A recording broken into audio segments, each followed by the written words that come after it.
Hey, what's going on? Appreciate you for being here for this time in which I have here with you now. As you see, winter is here. Snow certainly brightens the day. And because it's Martin Luther King Jr. Day, we are going to make use of that. So what does the I Have a Dream speech mean to you?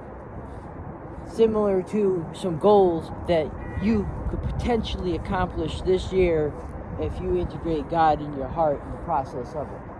It's who we are each day that influences tomorrow.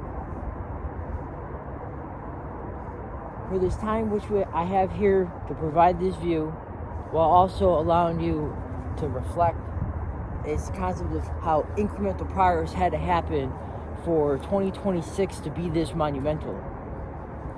When we review the message that Martin Luther King is sharing, is the fact of us not giving up on the version of ourselves that we carry in our heart, similar to what is asked by Jesus. Because the more we cater to that, we further understand the value of compassion and how compassion is not perceived in the form of femininity, rather divinity of self. What it means to recognize the fact that as a human being, there's a chance you may have made a mistake or two in life. The real question is, how do you get back on the trail to your dreams? So here we are, making use of the season, although, as you may know, just see in my environment, it's not 100 degrees or even 50 if we were going halfway of the temperature outside today. Praise the Lord somehow that it is 20 degrees, 30 degrees more than zero. Just like the snow here, it's a reminder of how progress can happen. In a way, you see these trees, they hold in some snow. In a sense, they hold in weight as we speak, getting ready for spring season. They have to exist and withstand, in other words, embrace for what they transform and evolve into come the spring season.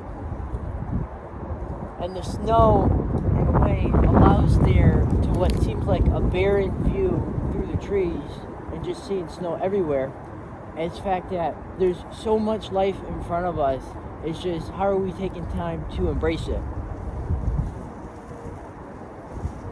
And that's in recognition of Martin Luther King Jr. and why we have to always carry God in our heart, because that's where we're going to make decisions and betterment of civilization as a whole.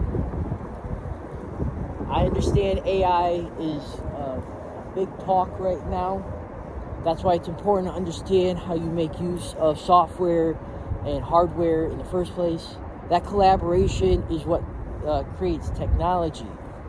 Just like you transport through time to some degree when it comes to transit.